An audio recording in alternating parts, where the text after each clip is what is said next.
I should start with an apology because the biggest supply chain challenge most of the people out there in the hall and here in the room are facing is to do with Houthi rebels firing missiles from into the Red Sea, hitting your containers. So I have no solutions on that front, I'm afraid. But the second topic that is occupying the minds of all of you who are bringing textile product into the European Union is about what does the EU Green Deal mean for me? How's it going to impact me? What am I going to have to do? How am I going to have to react to the raft of legislation that's coming? What does that legislation even look like? The good news is, well, there are two pieces of good news, I hope. The first piece of good news is that bluesign technologies have some answers. We can help. The other piece of good news is that you're not on your own. And in that respect, this is a version of a presentation that I and my colleagues have been making to brand partners around the world over the recent weeks and months.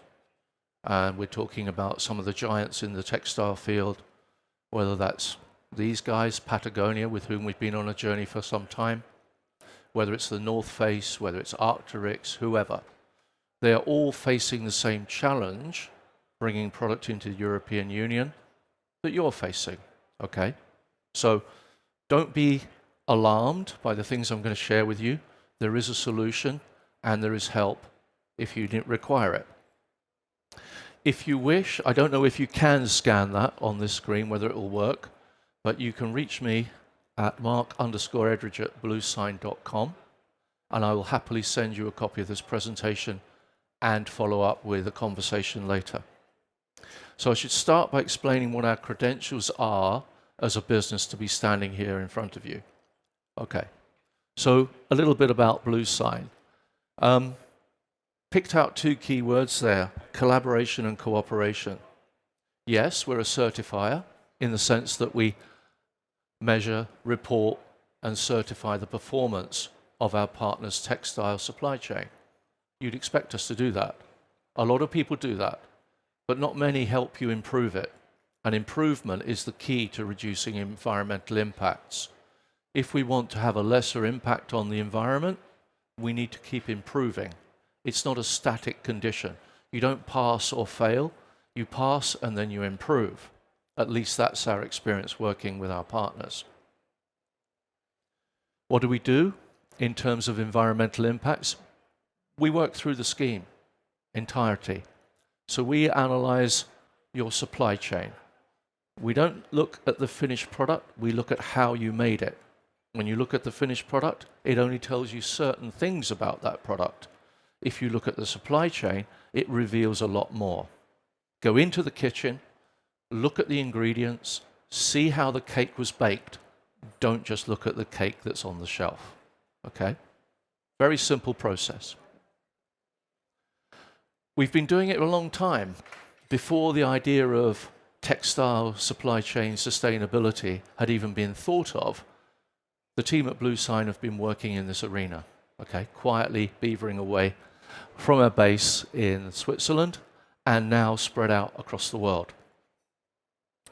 As I say, we've been part of SGS since 2008, so we're not a little company. We've got the backing of a huge corporation, but we still act on an independent level, working closely with our partners and providing them with a personal service.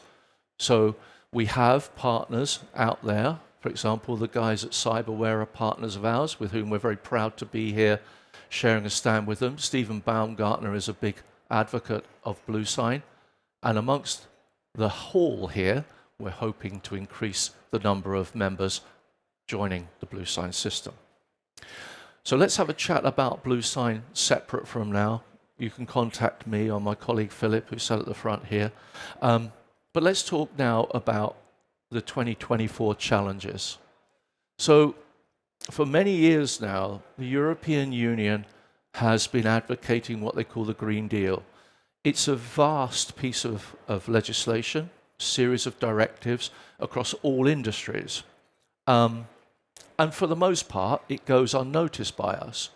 one of the areas where you will have seen the impact of the EU Green Deal in your everyday life is if you go to Darty or you go to one of the big electrical stores anywhere in Europe, you'll see that every refrigerator, washing machine, dishwasher has got a scorecard on the front telling you what the energy impact is. That is an example of how the EU Green Deal has come into the consumer marketplace. Why have they done that? It's not just so they can put a sticker on the front of these machines. It's so that you as consumers are empowered to make an appropriate decision about your choice. How do you spend your money? Okay? That thought about how you spend your money according to these criteria that the EU considers important is now entering other consumer product areas. And they've picked 3 additional product areas that they want to now expose to their thinking. Batteries and consumer electronic products are on the agenda. Why? Because they're considered to be the most polluting on the planet. But they're adding one more: apparel and textiles. These 3 are the most polluting consumer product areas that impact the environment anywhere on God's earth, okay? And for them, there's a series of legislation that's coming through, and I'm going to walk you through each piece of it, and please don't expect to take this all in one go, because it takes a lot of understanding time by time, and we're happy to have the conversation with you separately. But we are currently working with all of our partners to provide them with the expertise, the know-how, the tools to help meet those demands. Again, it's about collaboration and cooperation. Who is going to be impacted by this legislation? I'll get into the detail in a second. This is the key and why we're here today talking about it, and that is that it impacts producers of apparel and textiles bringing product to market in the EU member states. What does that mean, bringing product to market? Landing it, okay? So if you're a supplier bringing product in from China, stocking it in the EU, you are under the cosh of this legislation. If you're a distributor, but you're making custom-made garments, for example, that you're specifying and you're landing them as the importer directly into the territory in the EU member state, you are going to be bound by this legislation, okay? So from a promotional products arena, suppliers and distributors are going to be under the umbrella legislation. So let's talk about the specifics of the EU Green Deal.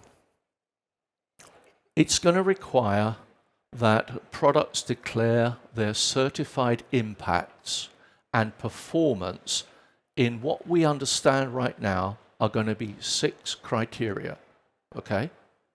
The way this criteria is calculated, the formulation of it, is still being worked out. But all indications are that there will be 6 measures that you will be required to report for every item of apparel or textile you bring. Okay, what are they?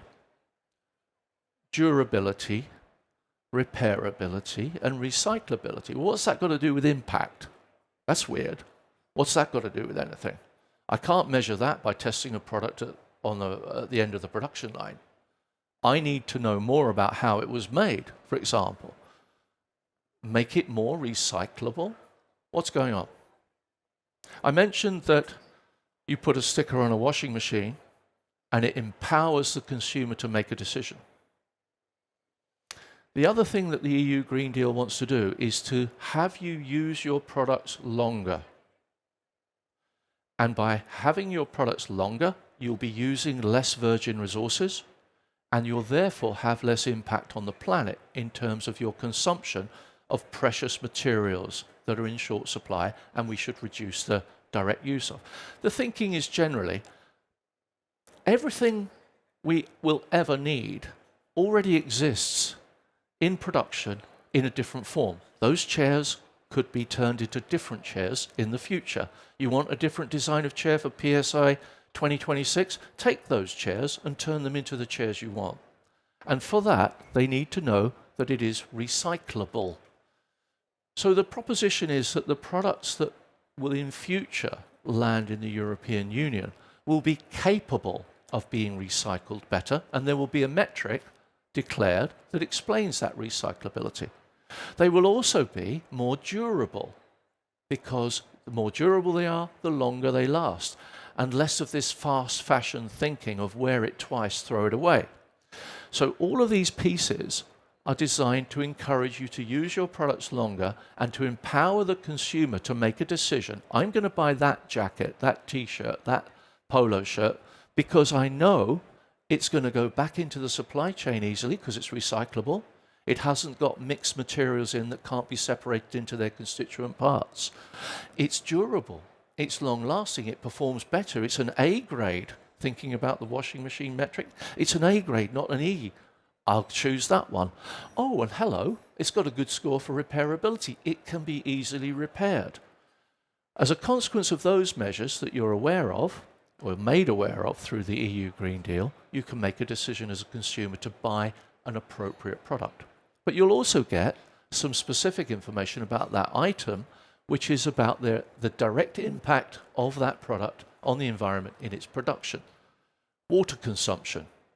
How do you measure that? You have to be in the place of the facility to have an understanding of it. You want to see the greenhouse gas stroke CO2 emissions. We don't know what the precise measurement will be, but you will be required to declare it. And you'll also be required to declare what percentage of recycled content exists within that product. Can you see where we're going with this? You're starting to create circularity and you're informing the consumer about that performance.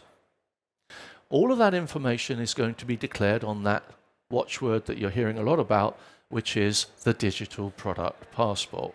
Okay? Those 6 metrics will be on a scan tag, on a QR code, in the label, in your garment, and you will learn the information about it that way. I'll come back to that in a second. I mentioned recyclability. This is going to be the fun one. Anyone bringing textile product onto the market in the European Union will be responsible for its end-of-life disposal. That'll be fun, right? Every t-shirt that you've brought to the market will have to be your responsibility for its disposal. So you can either implement a take-back scheme, very unlikely that you'll do that, or you will be required, as is the case in France right now, they already have this implementation in place, you will be required to declare the product that's in market each year, and you will pay a fee for every product for handling the take-back. You pay your money to Refashion, which is the governmentally nominated organization. It's an NGO, and they are then responsible for the take-back, the disposal, the recycling of that item. That will happen everywhere. And at the moment, you're seeing the Norwegians are looking at a plan, the Dutch are looking at a plan, the French have got a plan. Those are all going to be homologated into a single EU legislation. You're going to ask me about timing on this. Don't quite know yet. 2026, 2028 is the span where these things will start to be implemented member by member according to this common standard of the European Union. Okay. So, let's start thinking about this stuff now, because for our customers, they're already looking at spring, summer 25. So they're already considering solutions on how they can implement this, and we would like to extend that to PSI members as well. Moving on. This regulatory framework, as I said, is designed to get you to use your products for longer, to have them repaired, maybe resell them, and to make sure that they can go back into the supply chain more easily. Okay. Now, at the moment, I imagine anyone offering textiles in the hall has got some form of certification listed on their wall explaining that what they do. You know, oh, we're partners of this operation, that operation. We reference various different certifying bodies. That's very good. Those are all voluntary participation engagements. Either a client has said, unless it's such and such certified, we don't want to buy it. And you've gone and got that certification. Another client comes on and says, I want that certification. Those are all voluntary participation programs, okay? They're an ethical choice. They're often driven by brand choice. That's their choice to participate. There are a multitude of different standards, and they tend to be single issue subjects: organic, water, CO2, whatever. All of those things will still be possible in the future, but there will be a baseline of requirement and regulation which is legislated, which will be regulation driven, will be to a common standard and cover a wide scope. It will cover your requirements in terms of reporting the durability, the repairability, recyclability, the CO2 greenhouse gas emissions, the water content, and the recycled content, and that will be framework defined. So whatever is being done in terms of those individual certifications, there will need to be a drawing together of those into a certified response. And in order to support that, there are 4 areas of legislation that you will hear mentioned. So under the EU Green Deal, scan my code, don't photograph it. I'll send you the whole thing, you can see the whole thing, right? So you'll get the Green Claims Directive, EU Green Public Procurement, Eco-Design for Sustainable Products Regulation, and the Extended Producer Responsibilities. Let's have a look at them one by one. Okay. In late April of 2023, the European Commission issued a document called the EU Green Claims Directive, which is to be voted on in Parliament during 2024, but basically says if you want to make an environmental claim about your product in the future, it's no longer make it up and tell what you like. This is going to be regulated. This is the anti-greenwashing law, okay? And what they're saying is that any environmental claim you make, this product's good, buy it, dolphins are happier, is no longer going to be allowed. Any claim you make must be scientifically proven and replicable on a scientific test, and that it must be verified by an impartial third-party assessment body, like bluesign. Okay. You can't just make the claim yourself and hope to get away with it. You're going to have it verified. But not only that, but the impartial third-party assessment body must be formally accredited by a nationally recognized certifying entity. So it's not enough to go to a main dealer to get your car serviced and presume that it's good to be used on the road. You have to also take it to EU control. Okay? And that formally accredited by a nationally recognized certifying entity is the EU control part.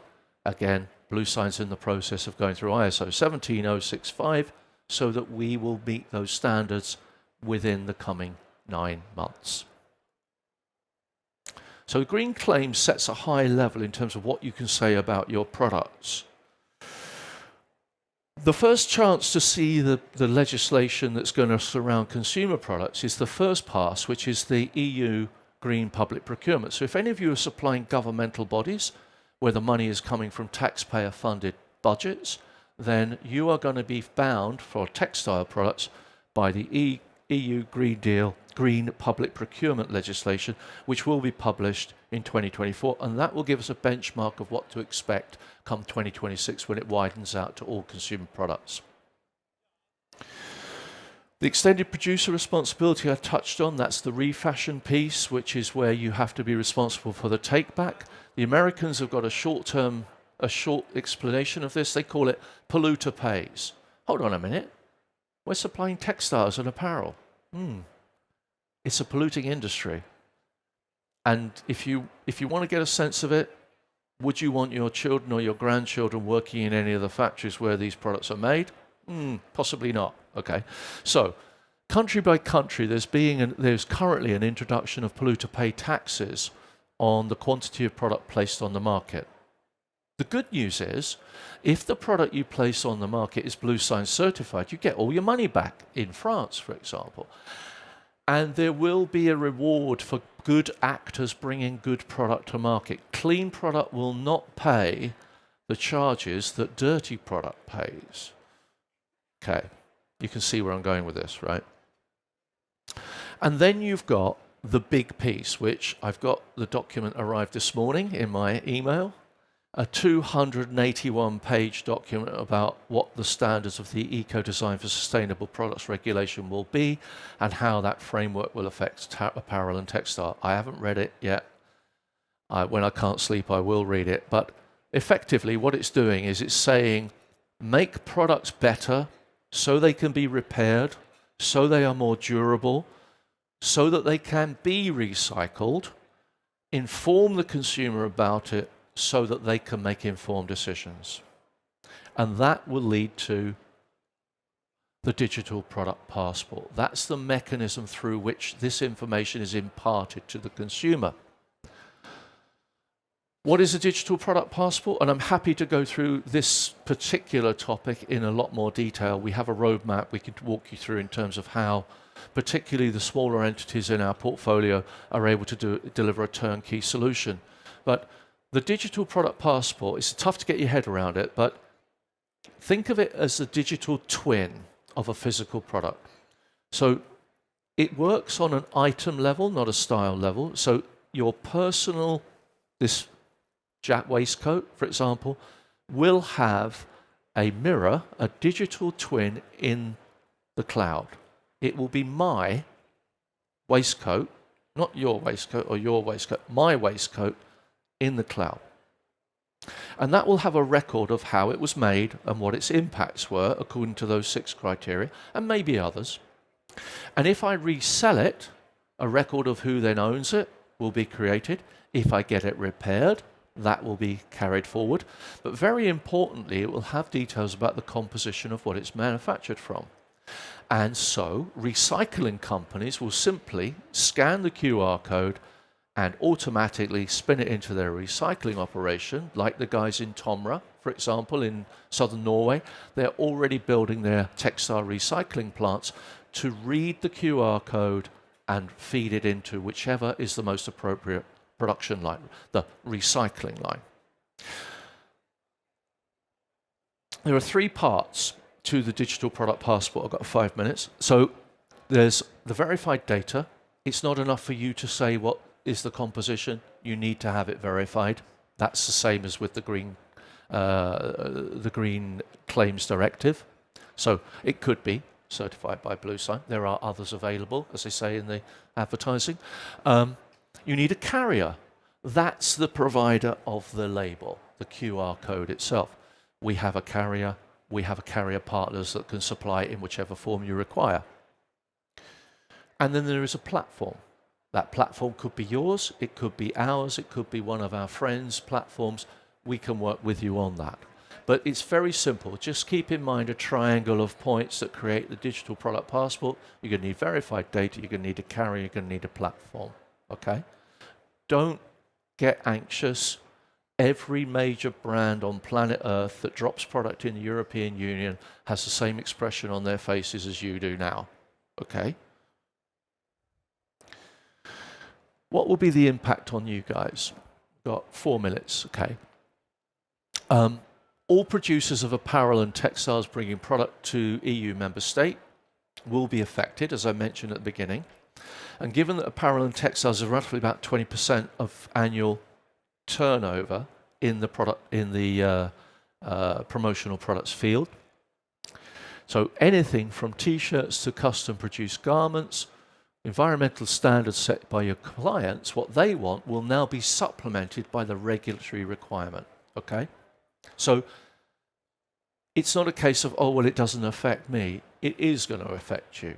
There will be some leeway for small, medium-sized enterprises to be phased in, but the thresholds on that haven't yet been set, nor has the leeway, the amount of time the additional time you have, been confirmed. All I do know is from a quick read of the legislation that I saw this morning, they're shortening that timeline. So your sort of grace period, if you like, is getting shorter. If you don't comply, and you've got to remember, everything else that's been done in this field before has been voluntary. It hasn't been mandated by any sort of Trading Practices Act. But now, failure to comply with these EU Green Deal requirements, failure to comply with ESPR, could see you fined under a breach of the Unfair Commercial Practices Act, which it's a sledgehammer to crack a nut. They say you can be fined up to 10% of your global annual revenues. No one ever has, but don't test it. And the timing of the regulation is still to be finalized, but all of our brand partners are working on this as of now, okay? They haven't got like years of experience doing it. They're starting now as of like 6 months ago. What does that mean for you? So if you take nothing else out of this, start planning for the EU Green Deal today. Okay, don't put it off. A lot of people say, oh, you know what, when we know what the legislation looks like, we'll let you know. No, start now, I promise you. Just getting your head around the terminology takes 6 months. The second thing I'd ask you to do is think about implementing an environmental control audit. Do you know what's being made in your name? Do you know what you're bringing to market? Do you have control over it? If you don't, start to get control. Identify the gaps between how you're getting things done now and how you would need to get it done if you have custody and control over what is made that you're bringing to market. Only if you know what is being made can you report what that product is made of. Appoint a third-party assessment body to help you in the journey, okay? They will help to certify the product impacts so that it's their word, not your word, when it's declared. And work over time, please, to reduce those impacts because that brings us a better planet. Now, you would expect me to close with a sales pitch, and it's a very short one. All of those things, 1, 2, 3, 4, those first 4 bullet points, we're here to help. If you want us to help, we'd love to help. It's what we've been doing for 25 years, 22 years, 22 years. So we've been doing it a long time. We were doing it before people had come up with the terminology, and we'd love to be able to help you. And please, please come by. We've got a little booth. We'll have a chat. I think there's drinks being served as well at 6 o'clock, something like that this evening. So join us for a drink. We're just down there by the Museum of Promotional Articles. I got the stand number wrong. And if you can scan that, please do. And let's have a conversation.